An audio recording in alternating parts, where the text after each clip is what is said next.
بسم اللہ الرحمن الرحیم۔ سورۃ الانفال مدینہ منورہ میں نازل ہونے والی سورہ۔ آپ یاد کیجئے کہ سورہ بقرہ سے لے کر سورہ اعراف تک سورتوں کا تذکرہ آپ کے سامنے آیا۔ ہر سورہ اپنی ترتیب کے اعتبار سے بھی اپنے اندر ایک ایکسپلینیشن اور ایک وضاحت اور مسلم سوسائٹی کے ڈیولپمنٹ اور اسٹیبلٹی کی طرف گائیڈ تھی۔ ایز اے ریویژن ہم جانتے ہیں کہ اور اسے تھوڑا سا پھر سے ریکال کر لیں، پھر سے ریفریش کر لیں کہ ہمارا اور آپ کا اور ساری انسانیت کا کام صراط مستقیم ہے۔ اہدنا الصراط المستقیم، اے اللہ ہمیں سیدھے راستے کی طرف لے چلیے۔ اب سیدھے راستے کی طرف جانے کے لیے جو تقاضے ہیں، جو ریکوائرمنٹس ہیں، ان ریکوائرمنٹس کو حاصل کرنے کے لیے اللہ نے کچھ رول اور اصول کے ساتھ ہم کو اللہ نے دنیا میں بھیج دیا۔ اور دنیا میں بھیجنے سے پہلے جیسا کہ سورہ اعراف میں آپ لوگوں نے آیت نمبر 172 میں اس بات کی اسٹڈی کیا کہ اللہ تبارک و تعالیٰ نے الست بربکم کہہ کر کے ایک معاہدہ کر لیا، ایک پیکٹ کر لیا کہ اب تم اس دنیا کی زندگی میں اور جو تمہیں زندگی ملے گی اس میں تم کس کو رب مانتے رہو گے۔ اور تمام روحوں نے اس بات کا اقرار کیا، قالوا بلا شہیدنا، ہم کہتے ہیں کہ ہاں آپ ہی ہمارے رب ہیں اور ہم اس بات کی گواہی دیتے ہیں۔ اور پھر ہم دنیا میں آ گئے۔ رب کون ہے اس کو بتانے کے لیے اللہ تعالیٰ نے ہمیں آزاد نہیں چھوڑا، بلکہ نبیوں کے ذریعے سے اور کتابوں کے ذریعے سے رب کی پہچان، رب کی بندگی کو اور رب کے کہے ہوئے اصولوں کے مطابق زندگی گزارنے کے لیے ہمیں گائیڈ لائن دے دی گئی۔ ہاں، عمل کرنے کے لیے آزاد چھوڑ دیا گیا، عمل کرنے کے معاملے میں زبردستی نہیں کرایا گیا، لیکن موٹیویشن دیا گیا سچے اور سیدھے راستے کا، اور اس راستے سے ہٹ کر کے چلنے پر ڈرایا بھی گیا، وارن بھی کیا گیا، اور کسی قوم کو پنشمنٹ بھی دیا گیا۔ لاسٹلی آخر میں کامل اور مکمل کتاب قرآن مجید میں پنشمنٹ کیوں آیا قوموں پر اس کا بھی تذکرہ کر دیا گیا۔ جیسے ابھی انیس غوری صاحب بھی آیت نمبر 25 کا تذکرہ کر رہے تھے کہ صرف وہی لوگ عذاب میں مبتلا نہیں ہوتے ہیں جنہوں نے فتنہ برپا کیا، جو کرپٹ رہے، جنہوں نے کرپشن کو پھیلایا، بلکہ وہ لوگ بھی فتنے میں مبتلا ہوں گے اور ہوئے جنہوں نے کرپشن کا ساتھ دیا یا کرپشن والی سوسائٹی میں بلانگ کرتے رہے اور اطمینان سے گھر میں بیٹھے رہے کہ ہم تو نہیں کر رہے ہیں، دوسرے کر رہے ہیں۔ زندگی گزارنے کے جس کو لائف آئیڈیالوجی کہا جاتا ہے، نظریہ حیات کہا جاتا ہے، اس کے رول اور اصول سیٹ کر دیے گئے۔ اور اس سورہ کو یعنی سورۃ الفاتحہ کو نماز کے ہر رکعت میں لازم کر دیا گیا کہ اہدنا الصراط المستقیم، ہم کو وہ لائف آئیڈیالوجی مل جائے، وہ وے آف لائف مل جائے، وہ راستہ مل جائے جو راستہ ہم کو صراط مستقیم تک لے جائے۔ اس کے جواب میں پورا قرآن صراط مستقیم کیا ہے اس کو کلیئر کرتا ہے، اور صراط مستقیم کے بیچ کے ہرڈل کیا ہیں اس کو کلیئر کرتا ہے، جیسا سورہ اعراف میں آپ نے پڑھا، اور اس کو ایک بار پھر سے ریپیٹ کرنے کی ضرورت ہے اور بار بار ریپیٹ کرنے کی ضرورت ہے کہ شیطان نے جو چیلنج کیا اللہ کے پاس، سورہ بقرہ میں بھی اس کا تذکرہ ہے اور سورہ اعراف میں تو اتنا زبردست طریقے پر ہے کہ ہر زمانے میں جیسے لگتا ہے کہ یہ آیت آج ہی کے لیے اتری ہے، اور اس نے جو یہ کہا کہ لَأَقْعُدَنَّ لَهُمْ صِرَاطَكَ الْمُسْتَقِيمَ،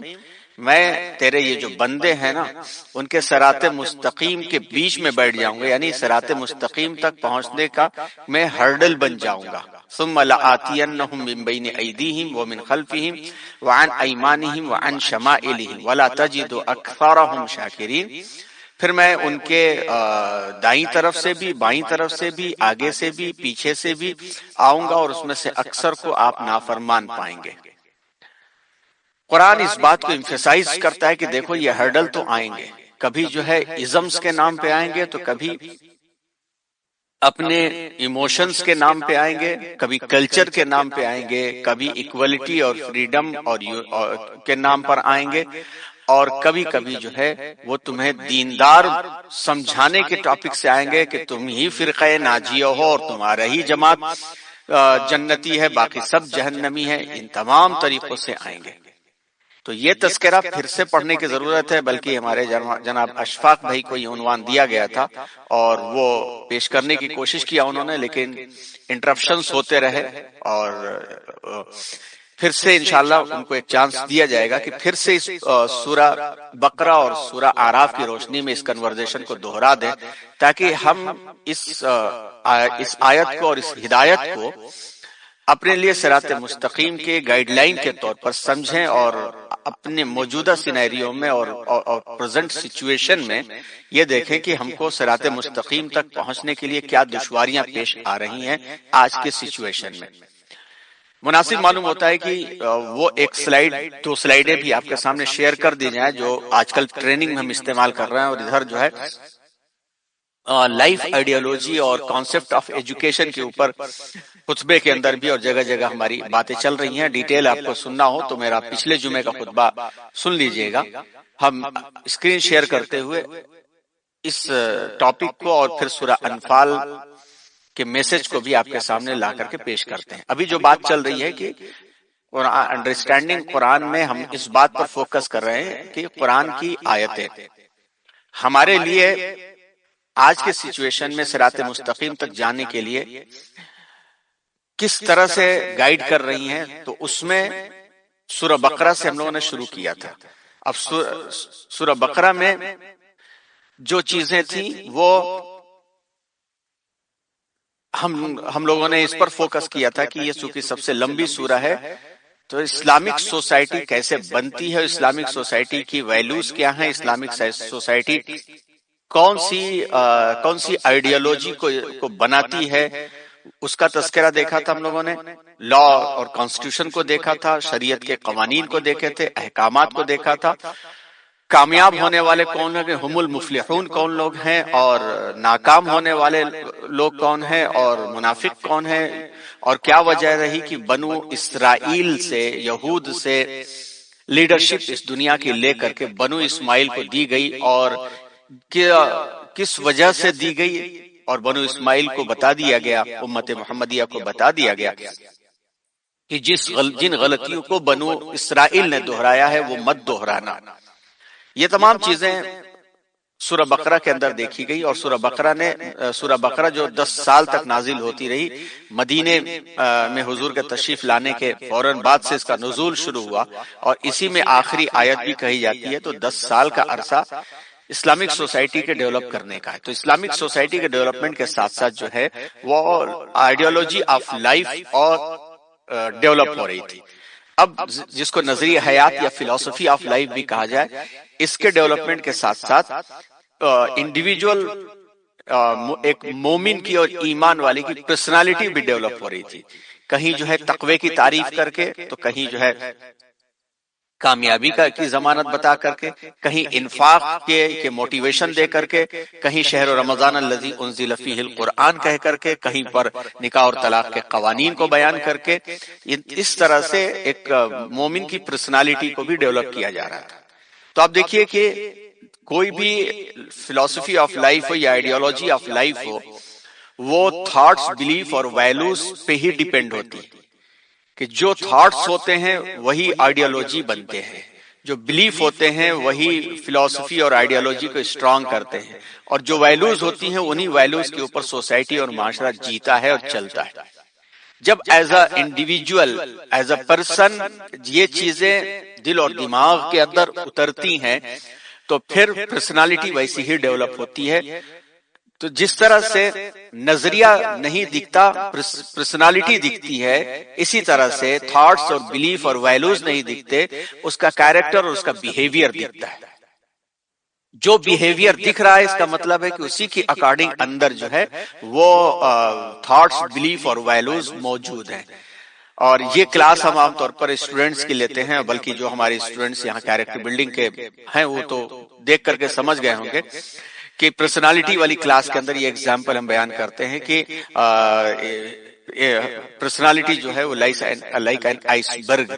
ایک آئس برگ کی طرح سے ہے کہ جس کا اندر سالڈ حصہ موجود ہوتا ہے، اوپر ٹپ دکھتا ہے، لیکن جو سالڈ دکھتا ہے وہی اصل ہوتا ہے، اور ٹپ جو ہے اوپر تھوڑا سا حصہ دکھتا ہے۔ تو یہی حال ہے انسان کی پرسنالٹی کی، اس کے تھاٹس، بلیف اور ویلیوز جو ہوتے ہیں جتنے اندر اسٹرانگ ہوں گے اتنا ہی بڑا ریفلیکشن اس کے بیہیویئر کا، کیریکٹر کا اور کردار کا ہوگا۔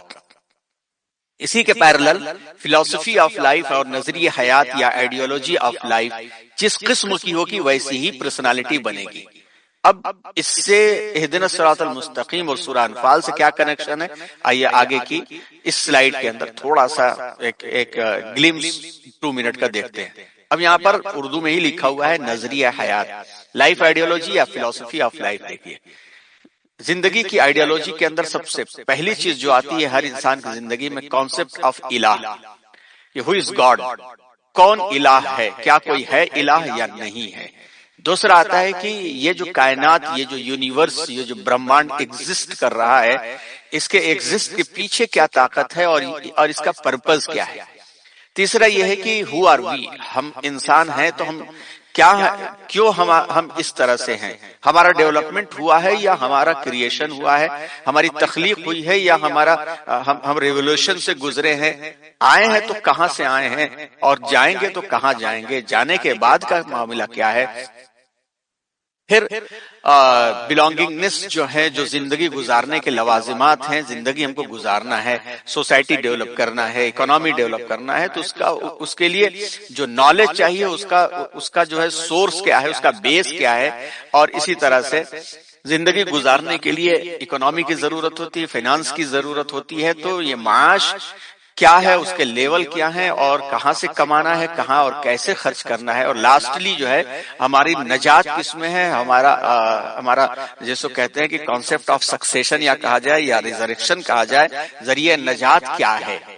یہ ساری کے سارے کوسچنز دماغوں میں رہے ہیں، فلسفی کا ٹاپک رہا ہے، علم الکلام کا عنوان رہا ہے، اور اسی پر سارے کے سارے ازمز وجود میں آتے ہیں۔ تو جب ایک بندے مومن، ایک انسان اہدنا الصراط المستقیم کے تحت جو ہے وہ اپنی زندگی کو اللہ کے حوالے کرتا ہے، تو اس کے ہاں کانسیپٹ آف الہ کا کلیئر آنسر ہوتا ہے کہ الہ از اللہ، سوائے اللہ کے کوئی معبود نہیں ہے، اور کوئی بڑی سے بڑی ہستی اور طاقت ہو جائے وہ اللہ کے کسی معاملے کے اندر شریک نہیں ہے، تنے تنہا مالک ہے، خالق ہے، احد ہے، صمد ہے، لم یلد ہے ولم یولد ہے ولم یکن لہ کفوا احد ہے،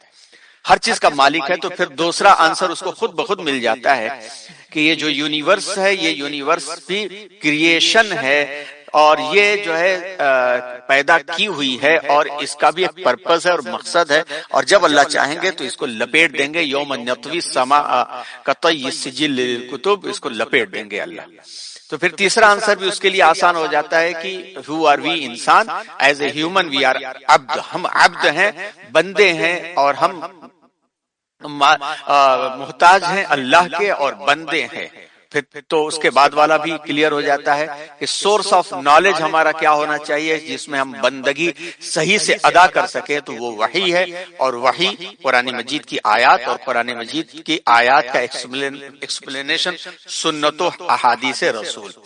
زندگی گزارنے کی جو ریکوائرمنٹس ہیں، جو اکانومی کہہ لیا جائے یا فائنانس کہہ لیا جائے، وہ کازز ہیں، ذرائع ہیں، کس کام کے لیے؟ اللہ کی بندگی کے لیے۔ اور ہماری نجات کیا ہے؟ اللہ کی رضامندی ہے، اللہ کی خوشنودی ہے۔ تو اللہ کو خوش کرنے کے لیے جب ہماری زندگی یہی ہے کہ ہمیں پلٹ کے اللہ کے پاس جانا ہے اور اللہ کو خوش رکھنا ہے، تو اللہ کو خوش رکھنے کے لیے جو کازز ہیں وہ اللہ کے دیے ہوئے علم وحی کی روشنی میں اپنائے جائیں گے۔ بخل بھی نہیں ہوگا، فضول خرچی بھی نہیں ہوگی، حرام سے بچے گا انسان، حلال کی طرف جائے گا، منمانی زندگی نہیں گزارے گا بلکہ عبدیت، سلیوری اور بندگی کو گزارے گا، اور کائنات کی چیزوں سے جہاں تک اس کا ممکن ہوگا وہ کام لے گا، اور کائنات کو اور اس پوری یونیورس کو اپنے آپ میں ایک سسٹم اور ایک نظام نہیں بلکہ مخلوق مانے گا، اور الٹیمیٹلی کامل اور مکمل خالق اور مالک اللہ کو ہی مانے گا۔ لیکن جب آئیڈیالوجی آف لائف کے اندر کانسیپٹ آف الہ کے بجائے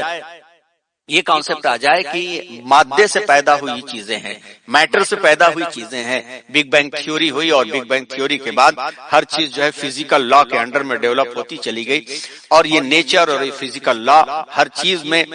کام کر رہا ہے، اور فزکس کی بیس پر اور فزیکل لاز کی بیس پر مٹیریلزم وجود میں آتا ہے، تو پھر کائنات کا کانسیپٹ یہ آتا ہے کہ اس کو کسی نے پیدا نہیں کیا بلکہ یہ خود سے خود وجود میں آ کر کے فزیکل لا کے انڈر میں چل رہی ہے۔ تو جب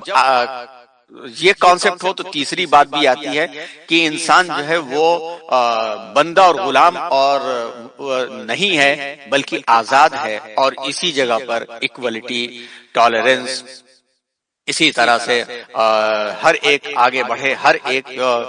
کو حق ہے، یہ ساری کی ساری چیزیں، اور فریڈم کا کانسیپٹ آتا ہے۔ جب فریڈم کا کانسیپٹ آتا ہے تو ہر شخص آزاد ہے اپنے لیے، تو پھر بیس جو ہے وہ عقل ہو جاتی ہے کہ عقل میں جو چیز آتی ہے وہ مانیں گے، جو ایکسپریمنٹ میں چیز آتی ہے مانیں گے، جو آبزرویشن میں چیز آتی ہے مانیں گے، جو چیز عقل سے دور ہے اس کا انکار ہوگا۔ چنانچہ قرآن میں جگہ جگہ تذکرہ ہے، قوموں نے انکار کیا کہ کیسے یہ ممکن ہے کہ ہم مٹی میں مل جائیں گے، دوبارہ اٹھائے جائیں گے، کیسے ممکن ہے کہ ہم دوبارہ اٹھائے جائیں۔ سورہ جاسیہ کا حوالہ خطبے میں ہم نے دیا ہے، خطبہ ایک بار گروپ میں ہمارے اجمل بھائی سے درخواست کریں گے کہ فہم قرآن گروپ میں بھیج دیں تاکہ وہ خطبہ سن لیں، تو اس کے اندر اور اچھی اور وضاحت ہوگی کہ جب اسی لیے قرآن نے جگہ جگہ اس بات کو کہا ہے۔ سورہ جاسیہ میں بھی کہا ہے کہ وما یہلکنا الا الدہر، ہمیں تو زمانہ ہی ٹھکانہ لگاتا ہے، ہمارے موت اور حیات جو ہے وہ سسٹم کے ہی تحت ہے۔ تو جب یہ عقل میں لاجک کے بیس پر، ایکسپریمنٹ کے بیس پر، آبزرویشن کے بیس پر انسان اپنے نالج سے، علم سے کام لیتا ہے، تو قبر اور عذاب قبر اس کے لیے لامحال لگتا ہے، من انکار کر دیتا ہے۔ آخرت، حشر اور جنت اور جہنم اس نے دیکھا نہیں اور کسی ایکسپریمنٹ میں وہ آ نہیں سکتا، تو اس کا انکار کر دیتا ہے۔ پھر جب آزادی والی سوچ ہے، آزادی والی لاجک ہے، تو اکانومی بھی آزادی والی ہو جائے گی، اور انسان صرف پیسے کے طور پر جیتا ہے کہ طاقت اور کرسی اور پیسہ، تو اور ان کے لیے دنیا میں نجات کا ذریعہ کیا ہے، بڑھنے کا ذریعہ کیا ہے؟ میٹر ہے، مٹیریلزم ہے۔ دیکھیے اسی دو چیز کو قرآن نے ایمان اور مادیت کی کلیش بھی کہا ہے، یعنی ایمان ورسز مٹیریلزم۔ سورہ کہف کو اس کے تحت جو ہے خاص طور پر بیان کیا گیا، اور پورے قرآن کے اندر جو کلیش ہے وہ ایمان اور مٹیریلزم کا ہی ہے۔ سورہ جاسیہ کی آیت نمبر 23 اور 24 کا تذکرہ بھی ہم کر رہے تھے۔ سورۃ الفاتحہ میں اہدنا الصراط المستقیم کے ورڈ کے ساتھ جو ہم نے دعا مانگا، تو اللہ تبارک و تعالیٰ نے ایمان اور مٹیریلزم دونوں چیزوں کو قرآن کی آیتوں میں بیان کیا۔ اب سورہ بقرہ کے اندر اسلامک سوسائٹی کیسے ڈیولپ ہوتی ہے، with individual, concept of life بھی اور پرسنالٹی ریفارمیشن بھی، دونوں چیزیں اس کے اندر آ گئی۔ پھر اس کے بعد سورہ آل عمران جب ہم نے پڑھا، تو سورہ آل عمران کے اندر ایک طرف کرسچنز کا بھی تذکرہ کیا گیا کہ یہ کیوں بھٹک گئے، اے مسلمانوں تم نہ بھٹکنا، اور مسلمان کی پرسنالٹی کو ڈیولپ کیا گیا۔ یا ایھا الذین آمنوا اتقوا اللہ حق تقاتہ ولا تموتن الا وانتم مسلمون واعتصموا بحبل اللہ جميعا ولا تفرقوا۔ یہ کہہ کر کے اور اس طرح کی آیتیں کہہ کر کے یہ بات بھی کہہ دی گئی کہ دیکھو تم پرسنالٹی کو اپنی بچائے رکھنا، اور اس کو بچائے رکھنے کے لیے تم میں سے کچھ نہ کچھ لوگ ایسے ہونے چاہیے جو امر بالمعروف کریں، وہ کیا ہے؟ وَلْتَكُمْ مِنْكُمْ أُمَّةٌ يَدْعُونَ إِلَى الْخَيْرِ وَيَأْمُرُونَ بِالْمَعْرُوفِ وَيَنْهَوْنَ عَنِ الْمُنْكَرِ وَأُولَئِكَ هُمُ الْمُفْلِحُونَ۔ تم میں سے کچھ لوگ ایسے ہوتے رہنے چاہیے جو بھلائی کو بولتے رہے پھیلاتے رہے، اور برائی سے روکتے رہے، اور اتنا روکیں کہ تم میں سے ہر فرد کی ذمہ داری بن جائے، اور ہے بھی کہ کنتم خیر امۃ اخرجت للناس تأمرون بالمعروف وتنہون عن المنکر وتؤمنون باللہ، کہ تم بہترین امت ہو، تمہارا کام بھلائی کرنا، بھلائی کو بیان کرتے رہنا، بھلائی کو حکم دیتے رہنا، برائی سے رکنا اور روکتے رہنا، اور اللہ پر ایمان رکھنا۔ اس طرح سے ہماری لائف آئیڈیالوجی کو پرسنالٹی بنا لیا گیا۔ بلکہ یہاں پر بھی آیت نمبر 123 سے لے کر کے آگے کی آیتوں کے اندر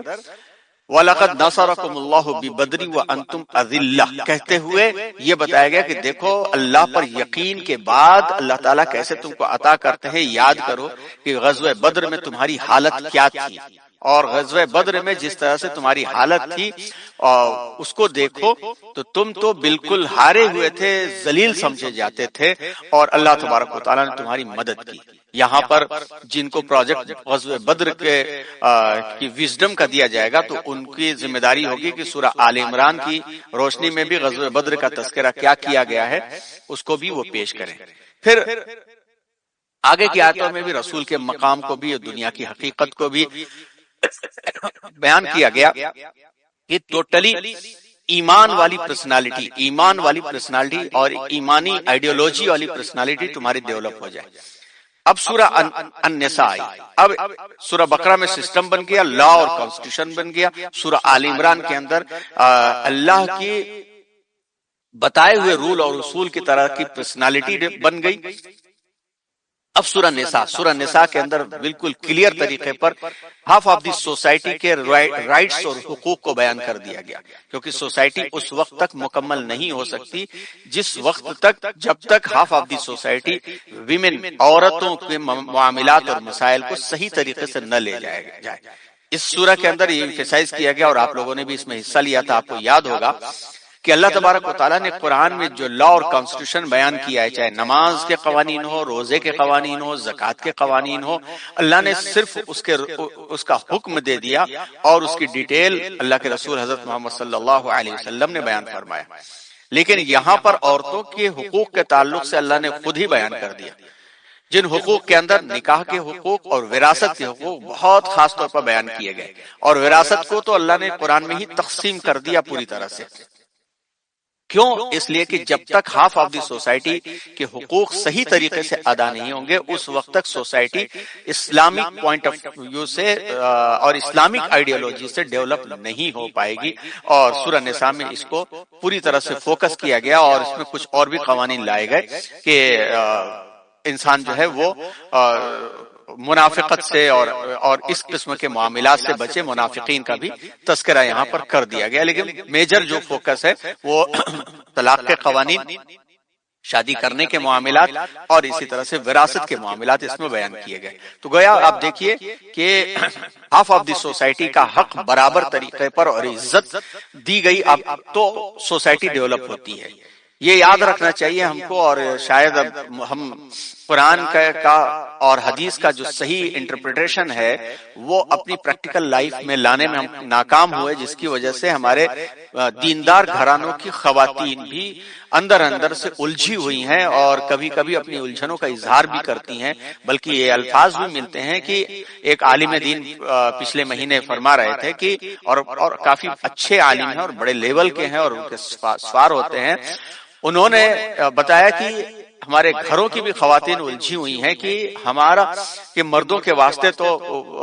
اتنے معاملات ہمارے لیے کیا ہے۔ تو کہنے لگی کہ میری اہلیہ نے الجھ کر کے ایک دن لفظ استعمال کیا کہ ہاں مزے تو آپ ہی لوگوں کے ہیں، گھر میں بھی آؤ مزے اور باہر بھی جاؤ، تو یہاں دعوت ہو رہی ہے، وہاں تقریریں چل رہی ہیں، خوب باتیں، ہم یہاں بیٹھ کر کے جھیلتے رہیں، آپ مرے تو 72 ہو رہے اور ہم مرے تو پھر آپ ہی کو پائیں۔ تو معلوم یہ ہوا کہ یہ الجھنیں اس لیے ہیں کہ سوسائٹی میں جو ہاف آف دا سوسائٹی خواتین اور مستورات کے جو حقوق ہیں، ان حقوق کو ہم نے ادا صحیح طریقے سے نہیں کیا۔ اور بہت اگر زیادہ پڑھے لکھے سمجھے گے تو الرجال قوامون علی النساء سورہ نساء کی آیت پڑھ کر کے ہم نے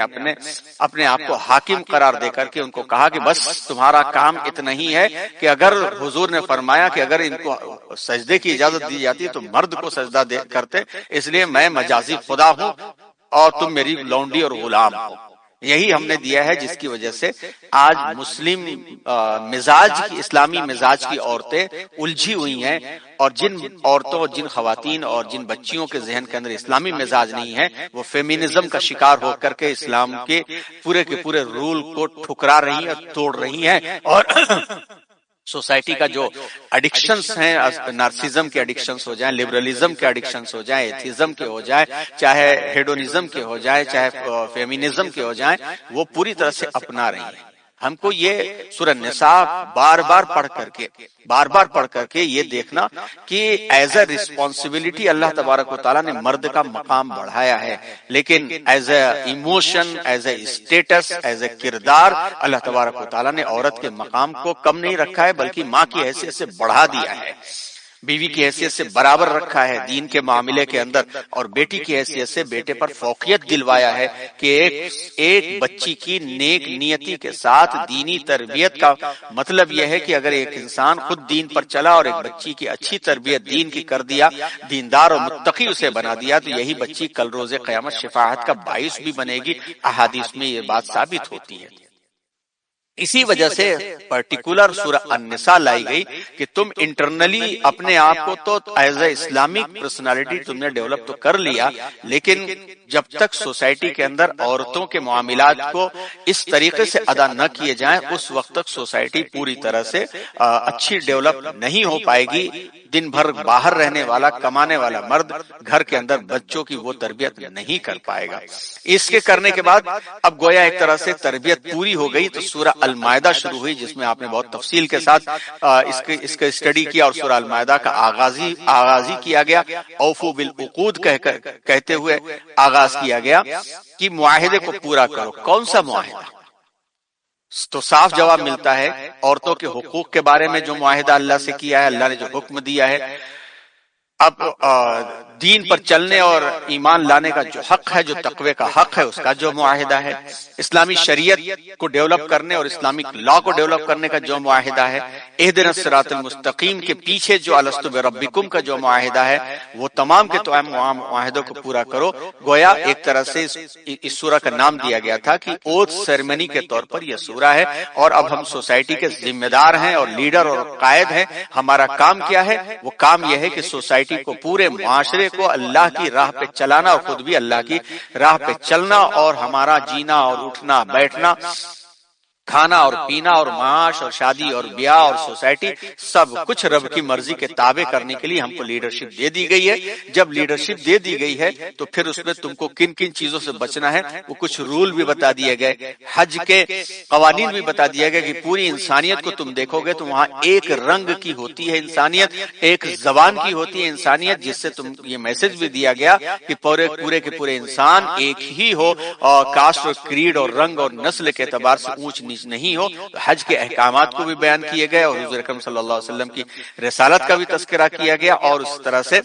پھر حضرت آدم علیہ السلام کا تذکرہ کیا گیا، اور پھر سوسائٹی کے اصلاح کے کچھ اور پوائنٹس بیان کیے گئے. اور یہ تمام چیزیں بیان کرنے کے بعد پھر سورہ مائدہ جب آ کر کے مکمل ہوتی ہے تو اس سے پہلے یہ بات کہہ دی گئی کہ یا ایھا الذین آمنوا علیکم انفسکم لا یضرکم من ضل اذا اهتدیتم الی اللہ مرجعکم فینبئکم بما کنتم تعملون. اب دیکھو تم اپنے آپ کے ذمہ دار ہو، تمہاری زندگی تمہاری ذمہ داری کے اوپر ہے، اور تم اپنے ذمہ دار ہو. ہاں، تم امر بالمعروف نہی عن المنکر سے جڑے رہو گے تو کوئی تم کو گمراہ نہیں کر سکے گا. گویا لاسٹلی یہ بات کہہ دی گئی کہ امر بالمعروف اور نہی عن المنکر کا فریضہ ہے تمہارے اوپر. پھر سورہ انعام اور سورہ اعراف. تو ہم جانتے ہیں کہ سورہ انعام مکی سورہ ہے، اب تک مدنی سورہ چل رہی تھی، مکی سورہ. اب وہ لا کر کے لیڈرز کو اور قائدین کو اب پھر سے ریویژن ریپیٹیشن کہ تاکہ اپنے آپ کو جھانکتے رہیں کہ ہمارے توحید کے معاملات کیا ہیں. تو توحید کے دلائل کی بات کی گئی، پھر دنیا میں پھرنے کی بات کہہ دی گئی کہ قل سیروا فی الارض ثم انظروا کیف کان عاقبۃ المکذبین. پھرو جا دیکھو کہ جھٹلانے والوں کا کیا انجام ہوا، اور توحید اور شرک کا فیصلہ کر دیا گیا، اور یہ بات کہہ دی گئی کہ توحید والوں کو توحید پہ اوپر ہی قائم رہنا ہے، اور وہ تفصیلات بھی بیان کر دی گئی، اور اللہ تبارک و تعالیٰ کے صفات کا بھی تذکرہ کر دیا گیا. پھر توحید کے جو امام تھے، جو تنہا امت تھے، جو حنیف تھے، ان کا تفصیل کے ساتھ تذکرہ کیا گیا، یعنی سیدنا حضرت ابراہیم علیہ السلام کہ کن حالات میں انہوں نے اللہ کی بندگی پر اپنے آپ کو قائم رکھا، جبکہ پوری کی پوری سوسائٹی میں کوئی نہیں تھا سوائے ان کے. ایک تو انہوں نے توحید کے اوپر اپنے آپ کو لانے کے لیے خدا کو تلاش کیا، اور جب ایک مرتبہ دل میں خدا کا اطمینان بیٹھ گیا، اتر گیا، تو پھر آگ میں ڈالنا کودنا پڑا تو بھی نہیں ڈرے، وطن چھوڑنا پڑا تو بھی نہیں ڈرے، بیٹے کو ذبح کرنے کی نوبت آ گئی تو بھی نہیں ڈرے. یہ کہنے کے ساتھ ساتھ 18 نبیوں کا نام یہاں پہ لے لیا گیا تاکہ یہ بتا دیا جائے کہ یہ جو تم کام کر رہے ہو اور جس بیس پر تم کو لیڈرشپ دی گئی ہے، اس معاملے میں تم تنہا نہیں ہو، یہ انبیاء بھی ہیں، اور انہوں نے بھی اپنی قوم کو اسی قسم کی دعوت دیا ہے جو ذمہ داری امت محمدیہ کو دی گئی ہے. اور یہی تفصیلات سورہ انعام کے اندر لائی گئی، اور سورہ انعام میں آخر کے اندر یعنی رکوع نمبر 5 کے بعد جو ہے وہ ایک وصیت بھی کر دی گئی کہ جب ٹرینرز کو بلایا جاتا ہے اور ریسپانسیبل آفیسرز کو بلایا جاتا ہے تو کوئی نہ کوئی ایک مینیفیسٹو ہوتا ہے جو اس کے ہاتھ میں تھما دیا جاتا ہے. تو سورہ انعام کے اندر آیت نمبر 151 152 153 کو مینیفیسٹو دے دیا گیا، اور یہ کہہ دیا گیا قل تعالوا اتل ما حرم علیکم ربکم. دیکھو یہ مینیفیسٹو کے دیا جا رہا ہے کہ کیا چیز اللہ کو ناپسند ہے اور اس کو تمہیں چھوڑنا پڑے گا، اور جو پسند ہے وہ کرنا پڑے گا. شرک اللہ کو پسند ہے، چھوڑنا پڑے گا. والدین کے ساتھ احسان اللہ کو پسند ہے، تم کو کرنا پڑے گا. قتل اولاد ناپسند ہے، چھوڑنا پڑے گا. فواحشات ناپسند ہے، چھوڑنا پڑے گا. ناحق قتل ظلم چھوڑنا پڑے گا. مال یتیم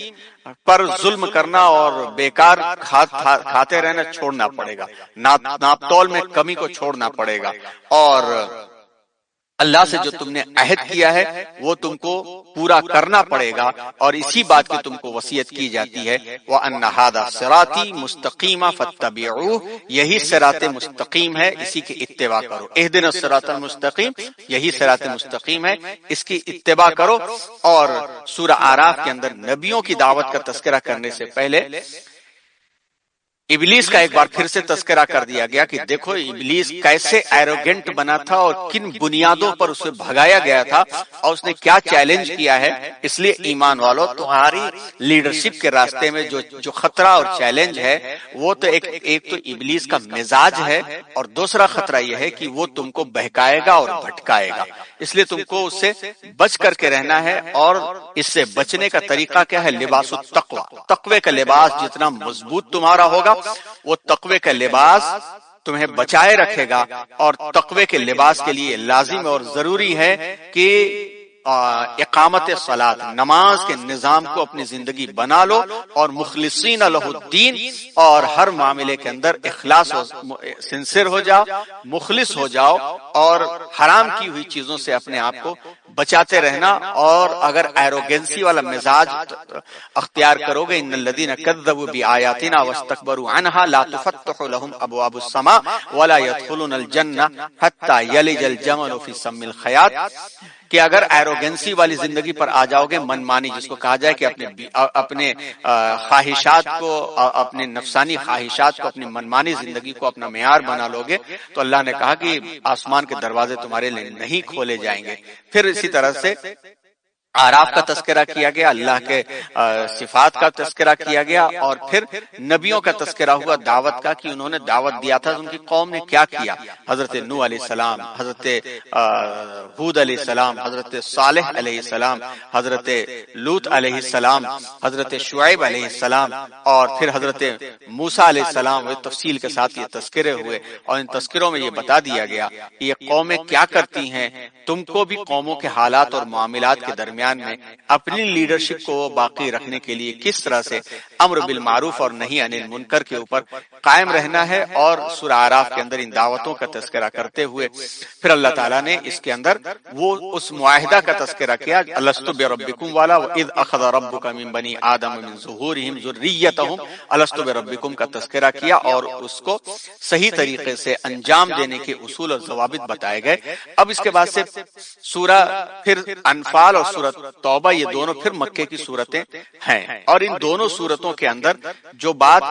کہی گئی اس کے اندر سب سے پہلی جو بات، اہم ترین بات کہی گئی، وہ یہ بات کہی گئی کہ رول اور اصول کے اندر جب بھی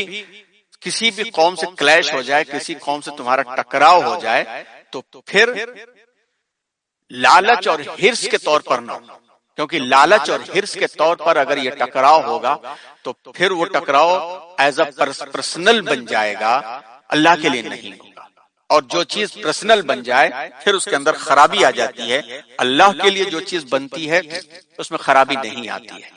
اور اس وقت کے دستور، بلکہ دنیا کے ہمیشہ کے دستور کے اعتبار سے کہ ہارنے والی قوم کو لوٹ لیا جاتا ہے، اور لوٹنے والا سسٹم اور نظام آزاد ہوتا ہے، جو جتنا لوٹ لے۔ دنیا کی بڑی بڑی قومیں جو اپنے آپ کو بہت ہی آج کلچرڈ کہتی ہیں، ان کی تاریخ اسی طرح کی داستانوں سے بھری ہوئی ہے۔ انگریزوں نے ہندوستان میں آ کر کے قبضہ کیا اور ہندوستان کو ایسا لوٹا کہ سونے کی چڑیا کو کھنڈہر بنا کر کے لے کے چلے گئے۔ دنیا کو اپنے آپ کو کلچرڈ دکھانے والے اگر وہ چور اور لٹیرے نہ ہوتے تو وہاں کی لے جائی گئی ہوئی چیزوں کو واپس کر دیتے، مگر سارا کا سارا خزانہ لوٹ لے گئے۔ اور یہی مثالیں پوری قوموں کی بھی ہیں۔ صرف واحد امت مسلمہ ایک ایسی امت ہے جس کو اللہ تبارک و تعالیٰ نے شروع میں ہی منع فرما دیا کہ، اور پہلی ہی جنگ میں منع فرما دیا، اور سورہ انفال اسی لفظ سے ہی شروع ہوتی ہے کہ جو اسٹیٹ پراپرٹی ہے، انفال اسٹیٹ پراپرٹی قرار دیا گیا۔ یسألونک عن الانفال، کہ یہ آپس کے لوٹ مار کی چیز نہیں ہے، نہ تو یہ پورا اسٹیٹ کا حق ہے اور نہ یہ پورا لڑنے والوں کا حق ہے، بلکہ صاف بات کہی تھی کہ للہ، یہ اللہ کا حق ہے، اور اللہ نے جس کو ذمہ دار بنایا ہے وہ رسول کا حق ہے۔ یہاں تک کہہ کر کے پہلے مزاج کو صاف اور کلیئر کر دیا گیا۔ بات کی آیتوں میں یہ طے کر دیا گیا کہ رسول کتنا لیں گے، اس میں سے مجاہدین کو کتنا ملے گا، غریبوں کو کتنا دیا جائے گا، وہ سارا کا سارا سسٹم اور نظام بن گیا۔ لیکن یہاں پر دل و دماغ سے یہ بات نکال دی گئی کہ جنگ لڑنے کے لیے جا رہے ہو تو تمہارے دل اور دماغ کے اندر اگر یہ ہے کہ دشمن کی پراپرٹی مجھے حاصل کرنے کا ہے تو تمہارا یہ خیال بالکل غلط ہے، اور تمہارے لیے جو ترقی کی چیز ہے وہ ہے اصلاح، وَأَصْلِحُوا ذَاتَ بَيْنِكُمْ، آپس کی اصلاح ہے۔ اور اللہ کو پسند کیا چیز ہے؟ اللہ کو پسند ہے چار چیزیں پسند ہے: خوف خدا، ایمان میں ترقی، توکل، اقامت صلاۃ اور انفاق، جس کا تذکرہ انشاءاللہ اگلے ہفتے شروع ہوگا، جس کو کہہ دیا گیا انما المؤمنون الذين اذا ذكر الله وجلت قلوبهم واذا تليت عليهم اياته زادتهم ايمانا وعلى ربهم يتوكلون الذين يقيمون الصلاة ومما رزقناهم ينفقون اولئك هم المؤمنون حقا لهم درجات عند ربهم ومغفرة ورزق كريم۔ بے شک مومن تو وہی لوگ ہیں کہ جب اللہ کا ذکر کیا جائے ان کے سامنے تو دل ان کے نرم پڑ جاتے ہیں، جذبے سے بھر جاتے ہیں، اور خدا کی محبت اور وقار اور خوف ان کے دل میں بڑھ جاتا ہے۔ اور جب ان پر اللہ کی آیات تلاوت کی جاتی ہے تو ایمان میں ترقی ہو جاتی ہے، اور اللہ پر توکل کرتے ہیں اور نماز قائم کرتے ہیں، اور جو کچھ دے رکھا ہے اس میں سے خرچ کرتے ہیں، یہی سچے پکے مومن ہیں، اور اللہ کے پاس ان کے لیے درجات بھی ہے، مغفرت بھی ہے، اور بہترین رزق بھی ہے، بہترین ٹھکانہ بھی ہے۔ یہ آیتیں شروع ہو کر کے آخر تک اس قسم کے احکامات کے ساتھ ساتھ یہ بات بھی پیش کر دی گئی کہ غزوہ بدر جو ہے، جو 17 رمضان کو پیش آیا، غزوہ بدر کے اندر اللہ تبارک و تعالیٰ نے کس قسم کی مدد کیا، اور ایسی سچویشن پیش آ جائے تو ایمان والوں کو کیا کرنا چاہیے، یہ سارے کے سارے رول اس کے اندر بیان کیے گئے، جو انشاءاللہ اگلی کلاس میں سے شروع ہوں گے، اور مزید اس کے اندر حکمتیں اس کی انشاءاللہ آپ کے سامنے پیش کی جائیں گی۔ تو تمام حضرات سے اس بات کی درخواست ہے کہ ایک تو ایکٹیو پارٹیسپیشن کریں اور سبھی اپنی ذمہ داری سمجھتے ہوئے. ہمیں تو امید تھی کہ سورہ انفال کے 2-2 منٹ کے پوائنٹ پہ ہی آج کی پوری کلاس مکمل ہو جائے گی. ہر ایک کم از کم ایک آیت کا مفہوم تو بیان کرے گا. لیکن افسوس کی بات یہ رہی کہ چند لوگوں کے علاوہ باقی لوگوں نے اس میں حصہ نہیں لیا. وقت گزرتے ٹائم نہیں لگتا، کیسے ہفتہ گزرتا ہے. دنیا کی تمام چیزیں جن کو ہم اہم سمجھتے ہیں لاسٹ منٹ میں بھی اس پر ہم نظر کر لیتے ہیں، لیکن جب تک بات دل میں نہیں اترتی اس وقت تک مہینے تو کیا عمریں گزر جائیں قرآن کے اوپر نظر نہیں پڑتی. اللہ نے موقع دیا ہے، اس کو لائق شکر و غنیمت بیان کریں اور ڈریں، ہم اور آپ ڈریں کہ اللہ نے اتنا بڑا موقع دیا ہے کہ کروڑوں لوگوں میں سے منتخب کیا اللہ نے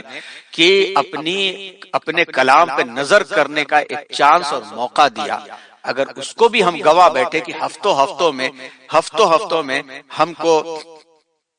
مختصر سی آیات 75 آیتیں ہماری نظر سے نہیں گزر سکتی، تو پھر اس قرآن مجید کے مفہوم اور قرآن مجید کی شفاعت حاصل کرنے کے کب ہم حقدار بنیں گے؟ تو اس کو آپ اس طرح سے نہ لیں. یہ ٹھیک ہے لیٹ کر کے سن لے رہے ہیں، کان میں لگا کر سن لے رہے ہیں، حالانکہ اس کا ادب یہ ہے کہ پورے ادب اور احترام کے ساتھ باوضو ہو کر کے پورے لباس کے اندر اس طرح سے بیٹھے جیسے کوئی استاد آپ کے سامنے پڑھا رہا ہے. آپ اپنی عمر کے اعتبار سے بڑے ہوں گے، آپ اپنے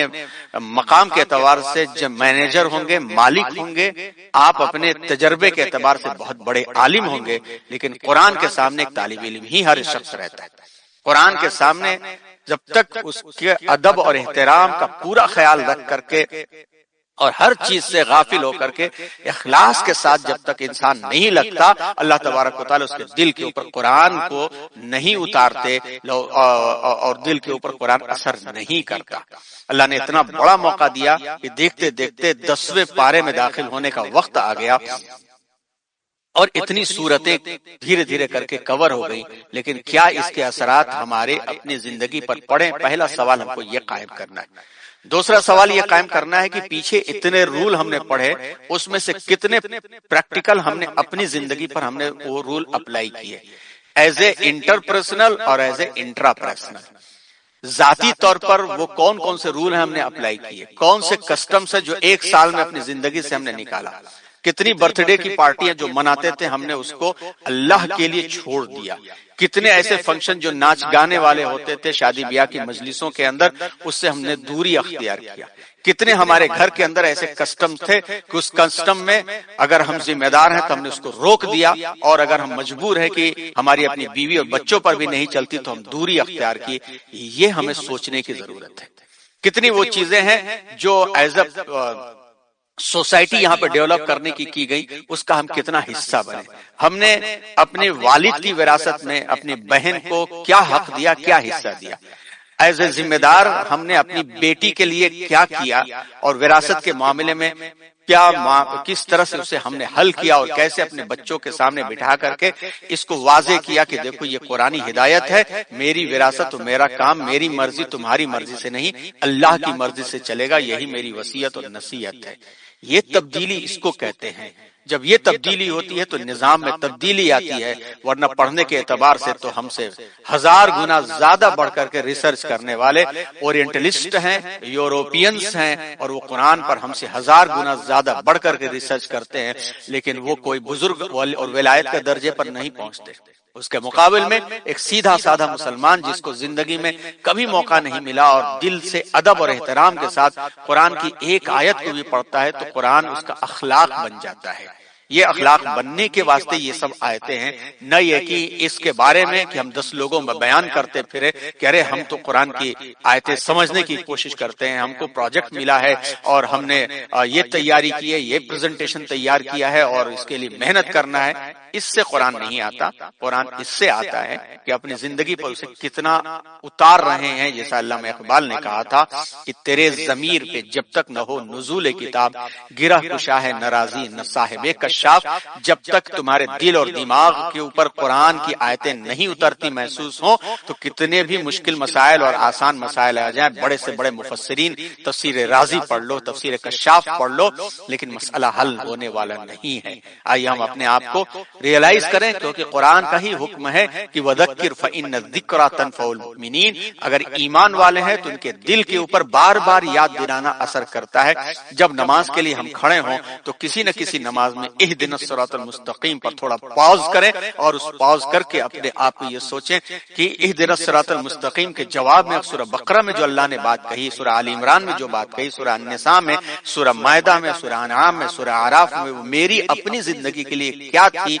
اور اس کے واسطے خود پرسنل آپ کو دہرانا پڑے گا، ورنہ ہم آگے بڑھتے چلے جائیں گے، پیچھے ریویژن کرنے کا موقع نہیں ہوگا۔ پرسنلی انٹرسٹ لے کر کے آپ کو دہرانا ہوگا، اور اس سلسلے میں جہاں جہاں آتھینٹک سورسز ہوتے ہیں ہم اس کی گائیڈ لائن دیتے رہتے ہیں، اور ہم جیسے لوگوں کے لیے تو صرف ایک یا دو تفسیریں ہی کافی ہیں کہ اگر ہم اس کو دل لگا کر کے پڑھ لیں تو ہم کو وہ چیز مل جائے گی جو ہماری ضرورت ہو۔ تفسیر ابن کثیر کو ہم نے گروپ میں بھیجا تھا، پوری کی پوری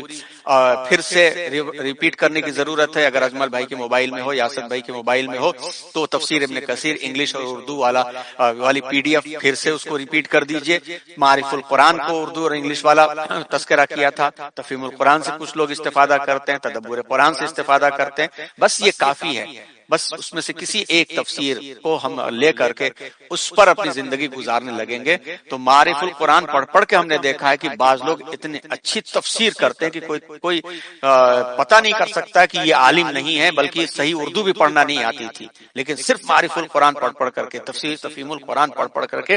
لوگوں نے کتنے لوگوں کی اصلاح کیا ہے۔ آئیے اپنی اصلاح کے لیے اپنی ذمہ داری محسوس کریں اور پیچھے نہ ہٹیں۔ جب محنت کر کے ماشاءاللہ پہلی بار جناب رفیع اللہ صاحب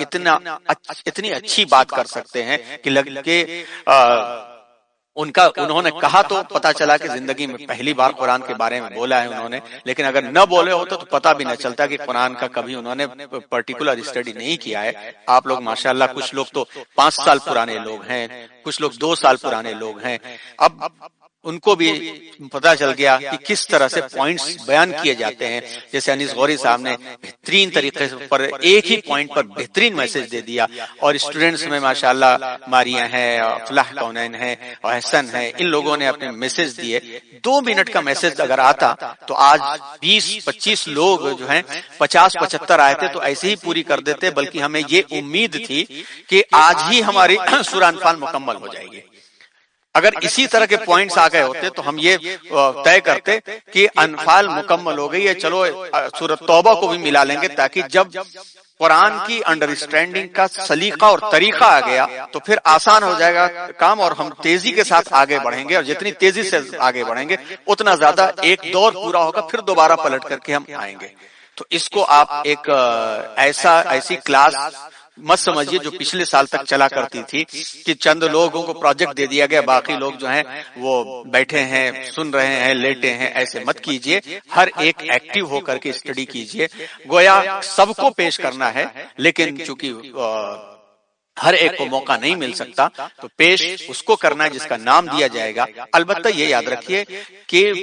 جو ٹاپک کوئی پیش کر رہا ہے اور اس میں آپ کو کوئی نیا پوائنٹ نظر آ رہا ہے تو آپ ہاتھ اٹھا کہیے کہ مجھے نیا پوائنٹ نظر آیا، میں اسے پیش کرنا چاہتا ہوں۔ ہمیں امید ہے کہ